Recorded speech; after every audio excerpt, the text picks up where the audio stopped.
Hello, I'm Alma Angeles, and you're watching Eagle News International. And I'm CJ Hero. Welcome to the program. Now on tonight's headlines.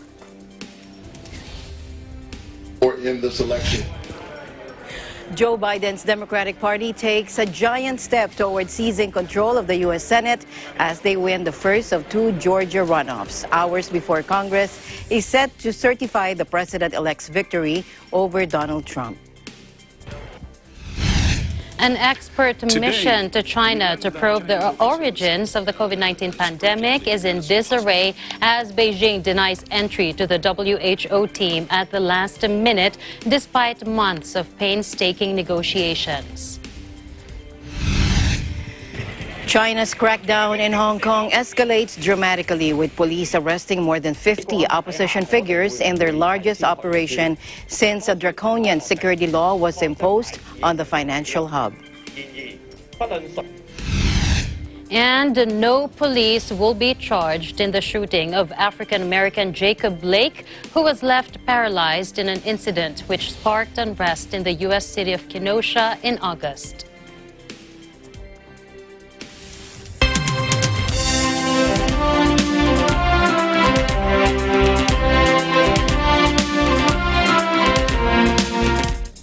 First, an expert mission to China to find the origins of the coronavirus pandemic stumbled before it even began, with the head of the World Health Organization, complaining that Beijing was blocking the team from entering the country.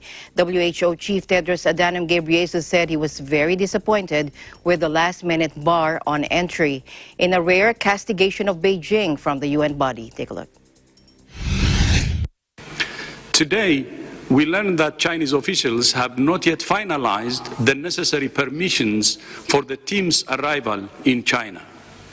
I'm very disappointed with this news, given that two members had already begun their journeys and others were not able to travel at the last minute. But I have been in contact with senior Chinese officials, and I have once again made it clear that the mission is a priority for WHO and the international team. I have been assured that China is speeding up the internal procedure for the earliest possible deployment. But in the meantime, it became clear that the necessary approvals had not been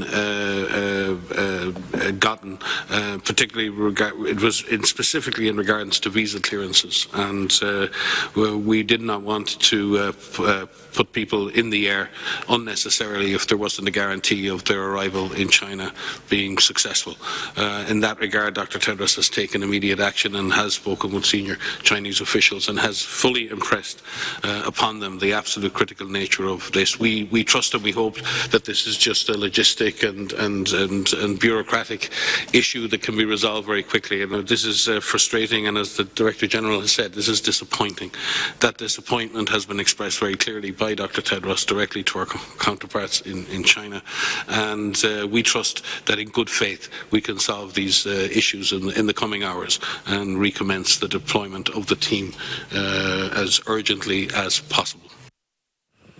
The World Health Organization has for months been working to send a team of international experts, including epidemiologists and animal health specialists, to China to help probe the animal origin of the coronavirus pandemic and how the virus first crossed over to humans. But the mission is sensitive, and neither the WHO nor China had until now confirmed when specifically it was due to start, with the UN Health Agency only hinting it would take place during the first week of January. A 10-strong team was due to arrive in China this week after months of painstaking negotiations. The first cases of the coronavirus were recorded in the central Chinese city of Wuhan in late 2019, prompting accusations of chaotic, secretive handling by Chinese authorities, which led to its spread beyond China. U.S. President Donald Trump called the pandemic the China virus.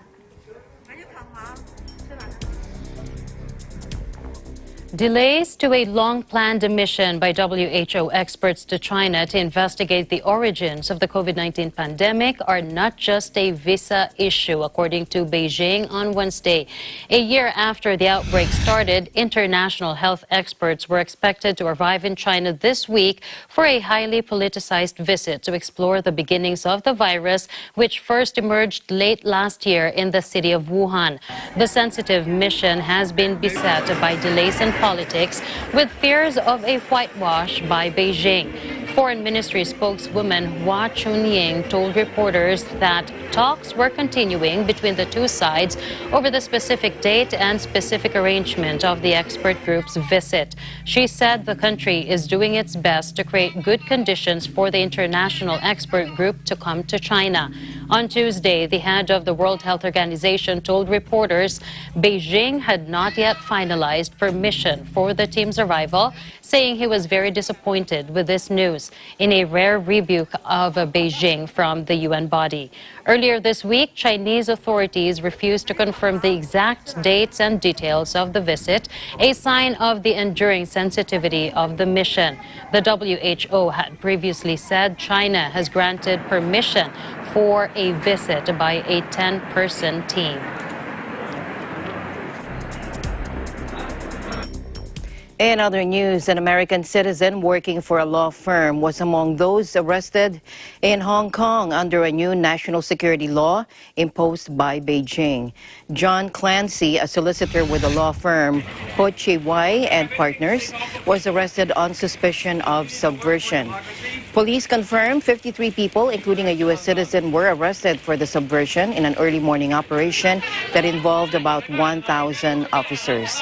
The most eye-catching element is the scale of the crackdown and the variety of figures caught in the dragnet.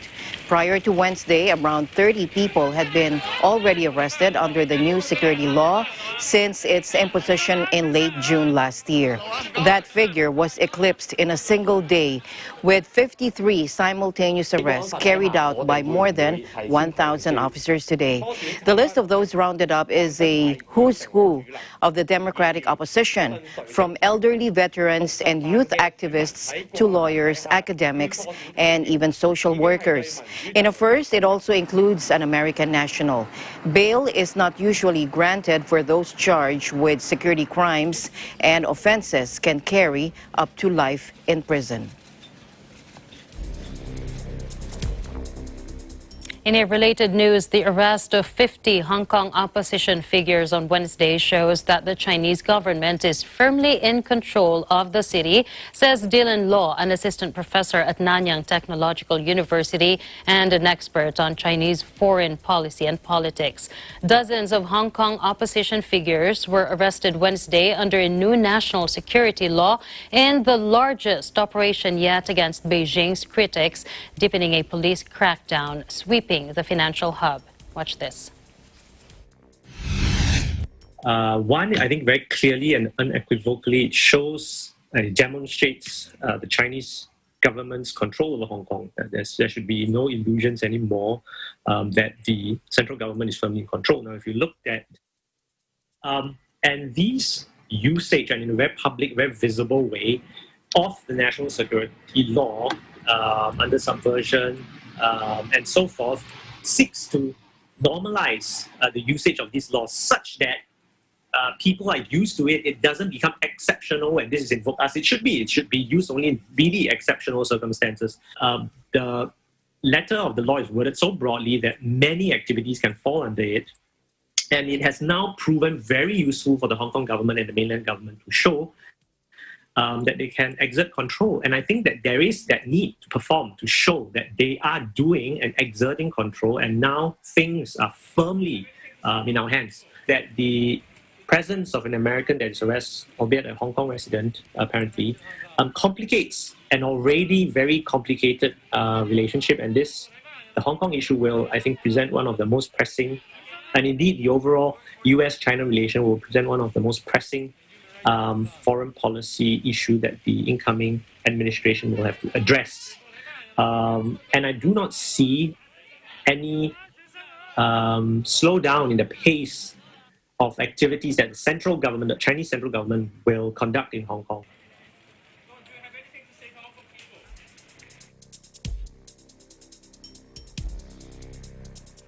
The former chairman of one of China's largest state-controlled asset management firms was sentenced to death on Tuesday for soliciting $260 million in bribes, corruption, and bigamy. Lai Xiaomin, a former Communist Party member, gave a detailed confession on state broadcaster CCTV in January last year, with footage of a Beijing apartment reportedly belonging to Lai, replete with safes and cabinets stuffed with stacks of cash. Lai had abused his position in attempting to obtain the vast sum, the court in Tianjin said, describing the bribe as extremely large and calling the circumstances particularly serious. Lai, former chairman of the Hong Kong-listed China Huarong Asset Management Company, was also found guilty of bigamy after living as man and wife for long periods outside of his marriage and fathering illegitimate children. Lai, whose investigation started in April 2018, also embezzled over 25 million yuan in public funds between 2009 and 2018. During his televised confession, Lai told CCTV he, quote, did not spend a single penny and just kept it there. I did not dare spend it, he said. CCTV also showed luxury cars and gold bars that it reported Lai had accepted as bribes. Critics have said the wide-ranging anti-corruption campaign launched under President Xi Jinping has also served as a way to target his opponents and those of the Communist Party leadership. CCTV often broadcasts interviews with suspects admitting to crimes even before they have appeared in court, a practice that has long been condemned by lawyers and rights organizations as forcing confessions under duress.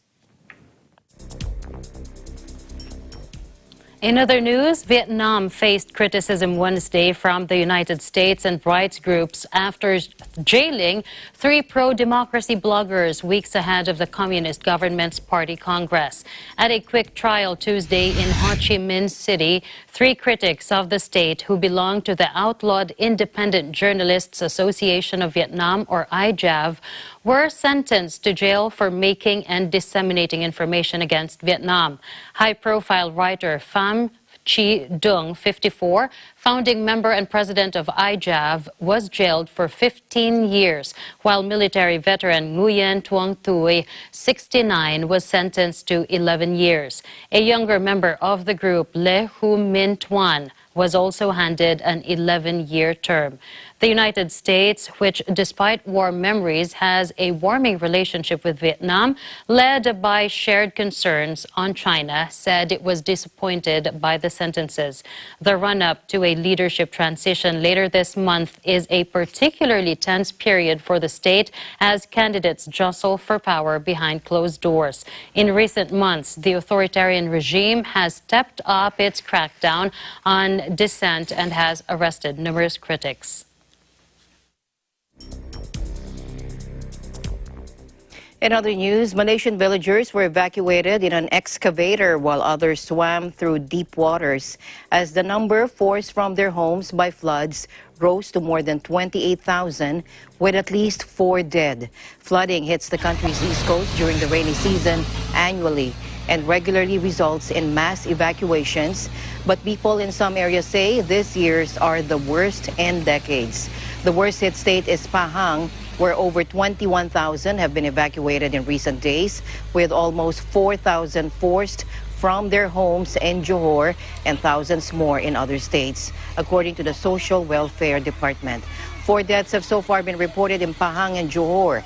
Now, this year's floods come against the backdrop of a worsening coronavirus outbreak, with some fearful they could be exposed to COVID-19 in crowded relief centers. The government insists it has taken steps to prevent the virus spreading, including ordering officials to screen evacuated villagers.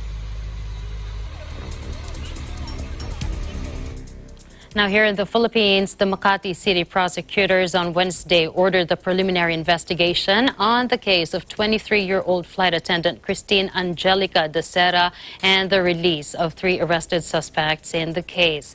After a thorough evaluation of the facts and evidence presented during inquest proceedings, the Office of the City Prosecutor Makati City resolved to refer the case for further investigation and to release the arrested persons, namely John Pascual de la Serna III, Romel Galido Idaluro, and John Paul Halili E. Reyes from detention, considering that there is a need to conduct regular preliminary investigation of the case, Prosecutor General Benedicto Malcontento said in a press statement. The hearing for the preliminary investigation of the case was set for January 13. Malcontento said among the things to be determined are whether Desera had been raped and the actual cause of her death. He added that the same complaint against the other respondents who remain at large, Gregorio Angelo Rafael de Guzman, Clark Rapinan, Valentin Rosales, Mark Anthony Rosales, Ray Ingles, Louis de Lima, Jamir Conanan, and a certain Ed Madrid shall also undergo the same preliminary investigation. In a 3-page resolution, the investigating prosecutor also directed the police officers to submit additional evidence such as the DNA analysis report, toxicology and chemical analysis, and the histopath examination report. Based on initial reports, Desera and the suspects celebrated New Year's Eve at the City Garden Grand Hotel in Makati City. The victim was found unconscious inside her hotel room on New Year's Day and was rushed to the hospital where she was declared dead on arrival.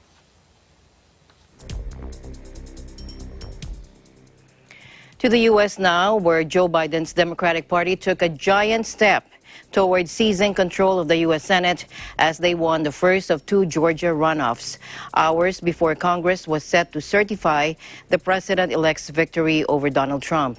Reverend Raphael Warnock's victory, projected by multiple U.S. networks overnight, capped a grueling 9-week runoff campaign and puts Georgia's other knife-edge race in the spotlight for its potential to impact the balance of power in Washington. Take a look. And so, Georgia, I am honored by the faith that you have shown in me. And I promise you this tonight. I am going to the Senate to work for all of Georgia. No matter who you cast your vote for in this election.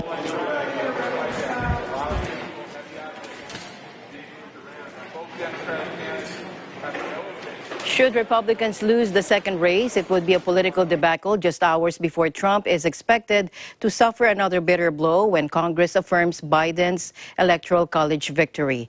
Multiple Republicans have signaled they will try to block the certification of the vote. Warnock, 51, made history as just the 3rd African-American to win a Senate seat from the South. He defeated Kelly Loeffler, a 50-year-old businesswoman appointed to the Senate in December of 2019. In the second race, Democrat John Ossoff's campaign manager said in a statement that once all votes are counted, they fully expect Ossoff will have defeated his Republican opponent. Georgia has not elected a Democrat to the Senate in 20 years, but if John Ossoff, a 33-year-old documentary producer, and Pastor Raphael Warnock, 51, both win, the Democrats will control the Senate, handing Mr. Joe Biden all levels of political power in Washington. In other news, 2 Indonesian militants linked to a 2019 church blast here in the Philippines have been shot dead by police, authorities said Wednesday, as officers arrested scores of pro-Islamic State radicals. The shootings came as Indonesia's counter-terrorism squad, Densus 88, raided a hideout of extremist group Jamaah Ansharut Daulah in Sulawesi Islands, Makassar City. They said the 2 suspects were gunned down when they resisted arrest and attacked officers, police said, adding that a 3rd suspect suffered gunshot injuries and was being treated in the hospital. Another 17 militants were detained. Later Wednesday, police said the 2 dead suspects were involved in financing the Philippines' worst terror attack in years, which killed 21 and injured scores more in 2019. In early 2019, 2 explosions ripped through a Catholic church on the Philippines Philippines' Muslim-majority island of Jolo, killing worshippers at Sunday Mass, and security forces raising fears about growing links between militants in Southeast Asia. ISIS claimed responsibility for the cathedral blast, saying 2 suicide bombers detonated explosive belts. In other news, the South Korean analysts discussed the diplomatic flare-up following the Iranian seizure of a South Korean oil tanker from waters near the Strait of Hormuz. Professor of International Politics at Handong Global University Park, Won Gon, says it remains unclear why the South Korean ship was targeted, but as Seoul is an ally of the U.S., it could give Tehran leverage with the incoming Biden administration, which is likely to return to negotiations on the 2015 nuclear deal. Let's listen in. Trump re-elected regions, and because Iran is just prepared for some kind of negotiation with the upcoming Biden administration, they wanted to put the pressure, not only South Korea but the United States too. So one of the ways that Iran used to put the pressure to the United States is, seize the ships, especially Hormuz is one of the very important sea lane. So that's why. So it is already known that South Korea is trying to use this money of the Iran to buying some of the vaccines, and also South Korea is closely concerned with the United States, the Treasury Department, and they kind of agreed to use this money for the buying the vaccines.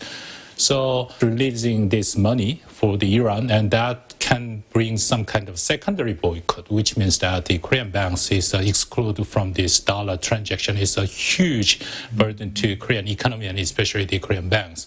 So it is kind of inevitable to decide to seize this, freeze this money of the Iran. And I think Iran knows very well it's not the Koreans' decision, rather it's because of the United States sanctions. So still we are not, I don't fully understand why Iran is trying to do. South Korea already decided to send some of the government officials, including the vice minister, and also the Iran. I don't think they also don't want to escalate the whole tension, because at least there is some kind of a chance that to resume the negotiation with the United States. So I don't think the Iran wanted to escalate this event at the kind of extreme level. Iran and Middle East, South Korea, of course, we sent our troops during the war on terror and Iraq and the Afghanistan and etc. But this is totally different one. So I think you are right. It is a very important test for South Korean diplomacy, how to deal, how to resolve this kind of very sensitive and delicate issue. Now, Iran's move came after Tehran had urged Seoul to release billions of dollars of Iranian assets frozen in South Korea as part of the U.S. sanctions. "We are not hostage takers," said Iran's government spokesman Ali Rabiei. "It is the government of Korea that has taken over $7 billion of our hostages, hostage on baseless grounds," unquote. South Korea's Vice Foreign Minister Choi Jong-kun plans to go ahead with a scheduled 3-day trip to Tehran early next week. Iran's guard said the Korean vessel was carrying 7,200 tons of oil chemical products after stopping at a Saudi port, and was crewed by personnel from South Korea, Indonesia, Vietnam, and Myanmar. The incident was the first seizure of a major vessel by the Iranian Navy in more than a year. Back in July last year, the Guard seized the British-flagged oil tanker Stena Impero in the sensitive Strait of Hormuz for 2 months for allegedly ramming a fishing boat. It was at the time widely seen as a response after authorities in the British overseas territory of Gibraltar had detained an Iranian tanker and later released it over U.S. objections. Tehran denied that the two cases were related. Meanwhile, no police will be charged in the shooting of African-American Jacob Blake, who was left paralyzed in an incident which sparked unrest in the U.S. city of Kenosha in August, according to the prosecutor. Kenosha County District Attorney Michael Gravely said that white police officer Rustin Shesky had a reasonable claim of fear of being stabbed when he shot Blake several times in the back. Watch this.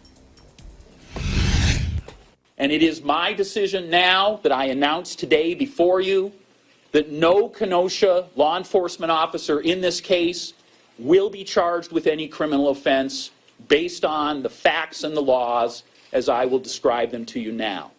So it is our decision that no charge will be filed. I'm going to also tell you, just because I think it is important, that no charge will be filed against Jacob Blake in regards to this incident as well. For many of the same reasons, in terms of an overall discussion about this case, that is not something that the District Attorney's Office intends to pursue. The shooting of the 29-year-old on August 23 in the Wisconsin town poured fuel onto nationwide anger over police shootings of Black Americans, sparking several days of violent protests. Bystander video showed Shesky firing several shots into Blake's back as he tried to get into his car while his 3 children sat inside. Blake survived but was left paralyzed without the use of his legs. Gravely said officers had reason to believe Blake was dangerous based on 911 calls to the scene from his estranged fiancée and an arrest warrant out for Blake on domestic abuse charges and what Blake said to officers as he sought to leave the scene with his 3 children in the car. The district attorney also said that officers made 3 attempts to tase Blake to subdue him, which all failed. Ahead of Gravely's announcement, the city girded for a new burst of protests. Kenosha businesses boarded up shop fronts in preparation for possible violence, and Wisconsin Governor Tony Evers ordered the state's National Guard to mobilize 500 guardsmen to help Kenosha law enforcement if needed.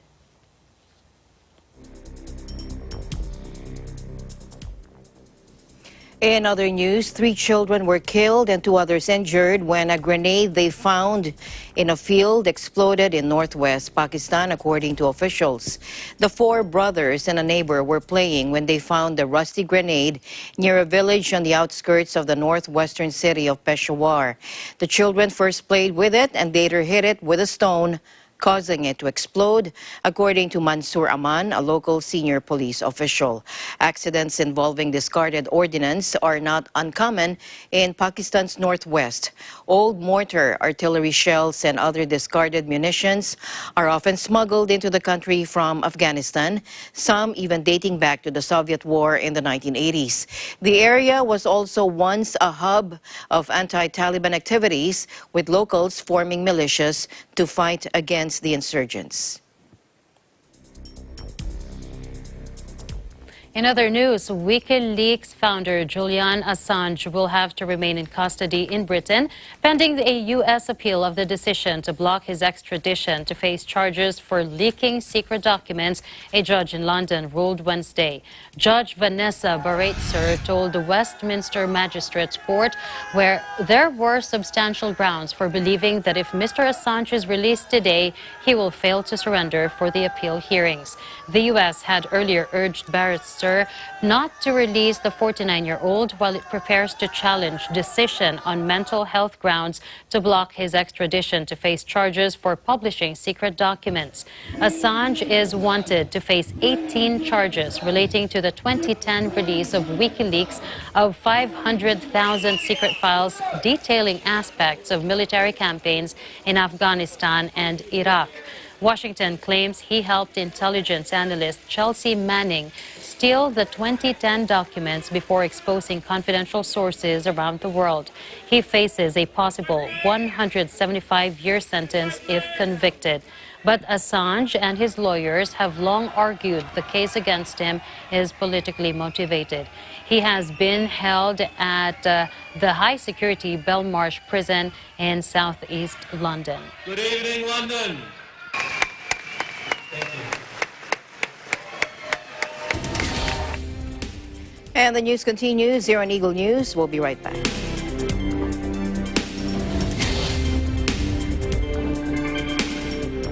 This portion is brought to you by Canreef Corporation, your ventilation and air conditioning specialist. Services offered: supply and installation of elevators, escalators, air conditioners, ventilators, jet towel hand dryers, generators, access control system, factory automation and modernization. For more info, please contact Ami Kanke at 0915-263-7198 or 0998-900-3224. Mula noon hanggang ngayon, gabay natin ang MTRCB ratings sa matalino at responsableng panonood.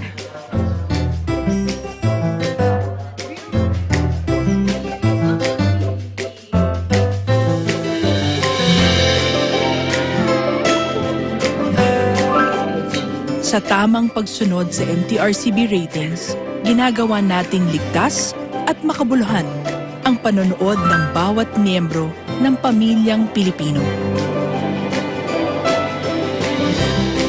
Lumipas man ang panahon, hanggang may pamilyang Pilipino, andyan ang MTRCB.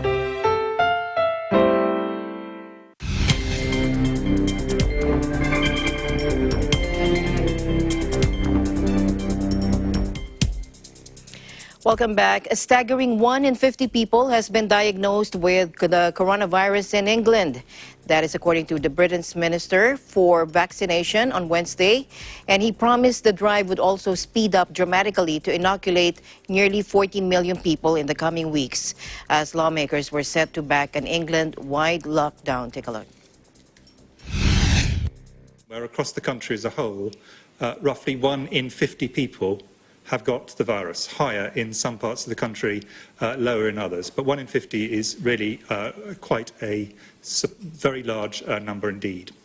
As of this afternoon, we've now vaccinated over 1.1 million people in England and over 1.3 million across the UK. More than 650,000 people over 80, which is 23% of all the over 80s in England.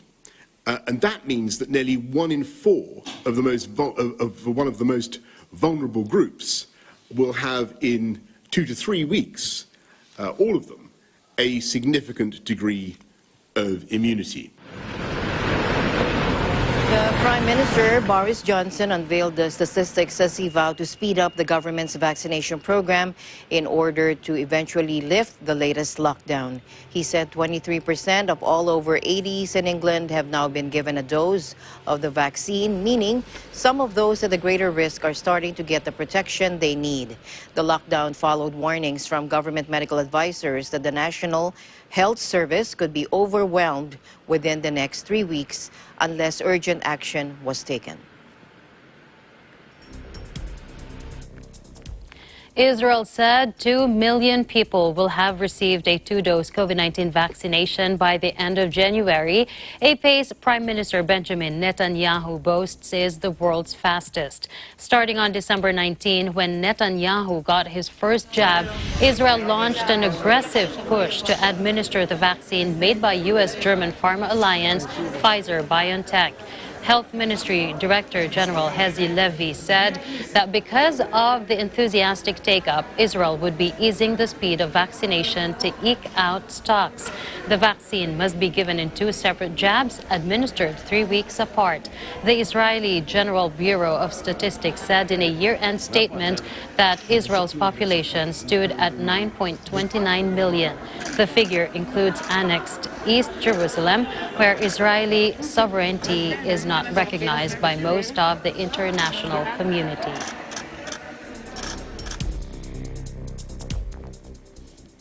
And experts at the World Health Organization gave cautious backing to a move already taken by some countries to delay giving out the second jabs of the Pfizer-BioNTech coronavirus vaccine.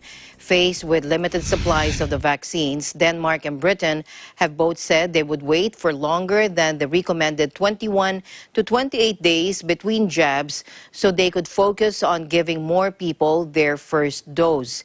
The WHO's Vaccine Advisory Group said the jabs could be administered a few weeks beyond the recommended 21 to 28 days in exceptional circumstances.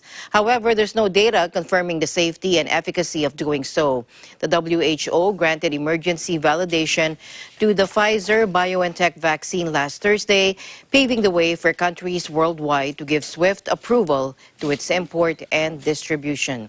The vaccine was the first to receive the WHO's nod since the novel coronavirus broke out in China a year ago.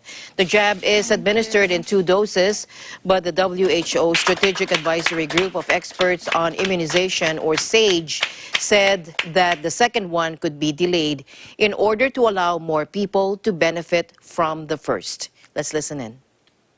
19 press conference today. SAGE recommends the administration of 2 doses of this vaccine within 21 to 28 days.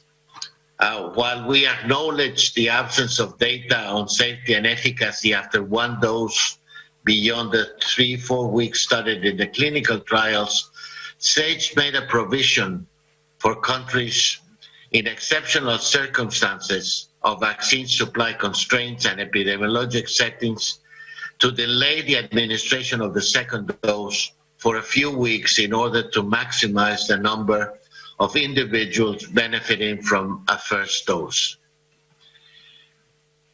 In the case of the anaphylactic reactions after administration of the Pfizer vaccine that have been reported outside of the clinical trials, SAGE recommended that the vaccine should be administered only in settings where anaphylaxis can be treated.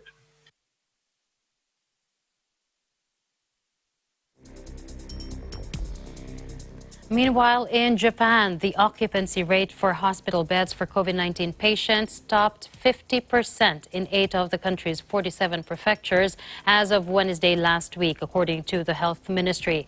According to a Japan Times report, the rate shows the share of the maximum bed capacity each prefecture can secure that is in use. A figure of 50% or higher is recognized as representing stage 4, the worst level on the nation's 4-tier scale for gauging the degree of the spread of the virus. Stage 4 indicates that infections are spreading explosively and areas in the stage can be covered by a state of emergency. Meanwhile, broadcaster Asahi TV reported that Japan will declare a month-long emergency in Tokyo and surrounding areas to tackle a surge in coronavirus cases from Saturday until February 7. The new spike in infections comes little more than 6 months before Tokyo is set to host the virus-delayed Olympic Games. Tokyo 2020 was postponed last spring as the scale of the pandemic became clear. But despite optimism from officials and organizers, polls show most Japanese oppose holding the Games this summer, favoring a further delay or outright cancellation.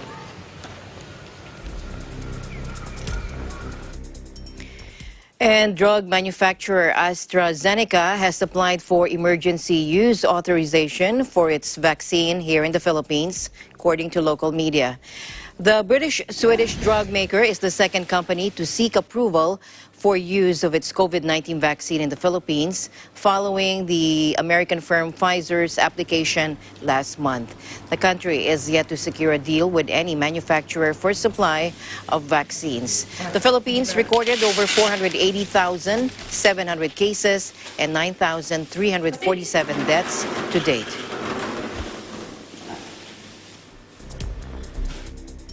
Meanwhile, North Korea's leader Kim Jong-un admitted that almost all sectors had fallen short of their economic targets as he opened a rare congress of the ruling Workers' Party, state media reported today. The gathering is the first of its kind in 5 years, only the 8th in the nuclear-armed country's history, and comes weeks before U.S. President-elect Joe Biden takes office. The North Korean leader said the Congress would comprehensively analyze the experiences, lessons, and mistakes that have been made during the period under review. The coronavirus pandemic has added to the pressures on the North, with Pyongyang blockading itself far more effectively than even the most hawkish backer of sanctions could ever hope to achieve. Trade with key ally China is at a tiny fraction of the usual level, while many foreign embassies have closed or drastically reduced their representations. Pyongyang insists that it has not had a single case of the disease. Observers doubt the claim, but summer floods put further strain on its finances. Meanwhile, travel has been restricted to a northern Chinese city of 11 million people, and schools closed as authorities Wednesday moved to snuff out a cluster of coronavirus after dozens were infected. 10 major highways leading to the city of Shangzhuang, around 300 kilometers south of Beijing, have been closed, and a bus terminus was closed in an attempt to prevent the virus spreading beyond the city of Hebei province. There have been 117 cases in the city, including at least 63 more reported Wednesday, 78 of which were asymptomatic, prompting mass testing across the affected area. Unlike much of the world, China has largely brought the virus under control through strict lockdowns and travel restrictions. But there have been a series of local outbreaks in recent weeks, prompting mass testing and targeted lockdowns. The village of Shaoguzhang within the city boundary has been classified as a high-risk district and sealed off. Health authorities said all 40,000 residents in that district have been tested for the virus. More than 600 journalists have died of COVID-19 last year since March 1, a press freedom organization said, calling for media workers to have priority access to vaccines.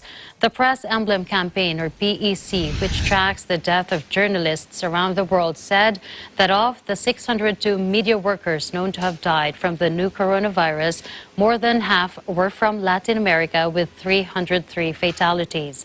Some 145 deaths were recorded in Asia, with 94 in Europe, 32 in North America, and 28 in Africa. The PEC said it was not possible to differentiate journalists who had become infected whilst working, and their list also includes retired journalists. The Geneva-based group said it believes journalists should have priority access to immunization upon request.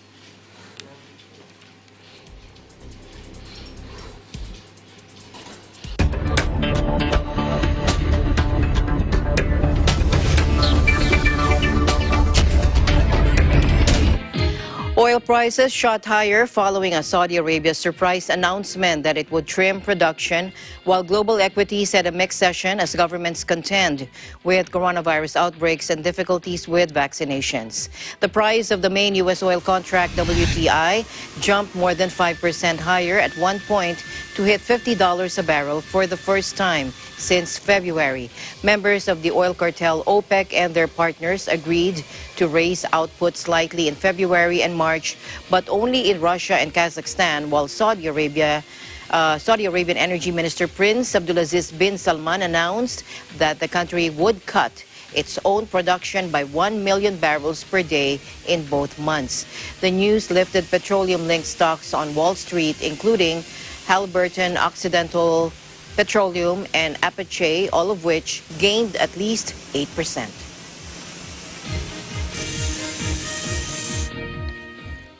With state subsidies to fight poverty now ended, Brazil's far-right President Jair Bolsonaro says his country is broke and he is unable to do anything about it, attributing the crisis to the press-fueled coronavirus. Watch this.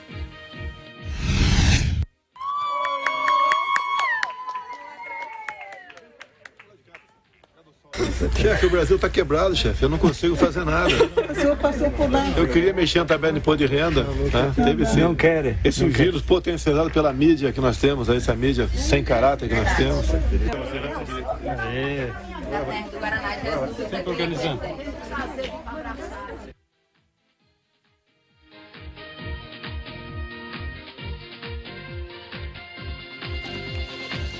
A village near Salzburg, Austria, breeds the extremely rare albino sturgeon, whose caviar will be soon shipped around the world at an incredible cost. Take a look.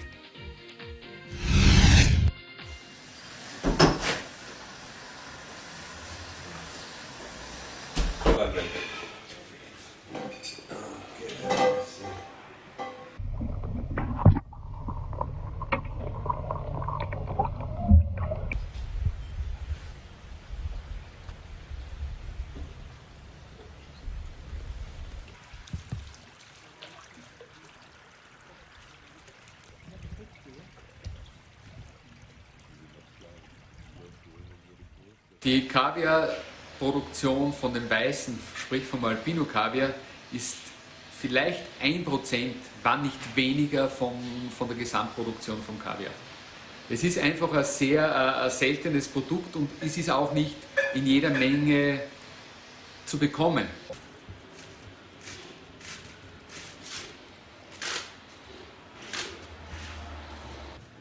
Dann habe ich damit.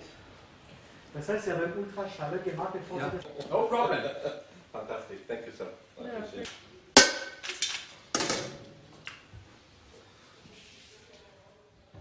Der Albino-Kaviar ist noch weicher, er ist noch buttriger. Probieren. Ich glaube, das ist die einzige Chance, um das wirklich richtig zu beschreiben. Aha.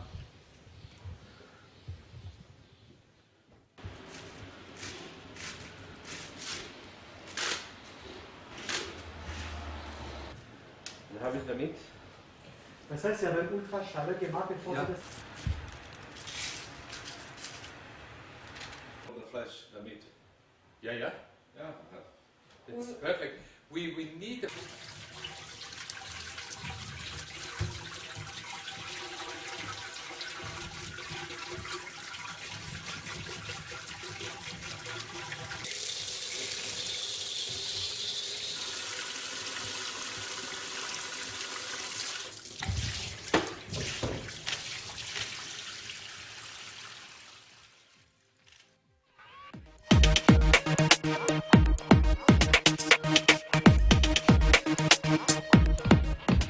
Finally, in our news, Latvia is pioneering an automated coronavirus testing station that can operate around the clock and virtually eliminate the risk of infection during screening process.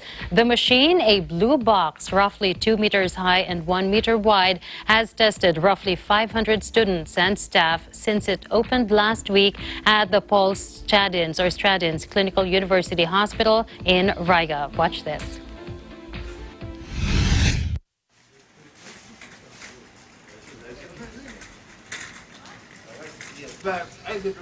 Ja. Ciao. Ja. Ja.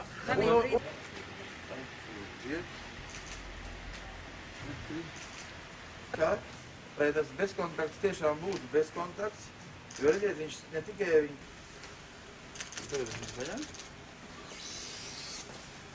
Latvijas esam izskaitījuši, ka būtu nepieciešami 100 aparāts, lai lielākā distance, kas cilvēkam jāveic no viņa mājas līdz šādai ierīcei, nebūtu lielāka par 10-15 kilometriem.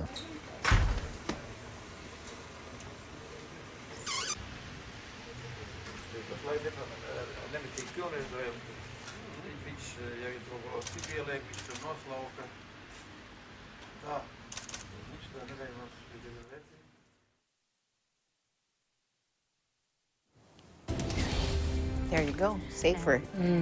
We all want that. More of that, please. That's it for tonight's broadcast. Thank you so much for joining us. I am CJ Hero. We'll see you again tomorrow. And at the end of the day, there remains so much more to be grateful for. I'm Alma Angeles, and we live in interesting times.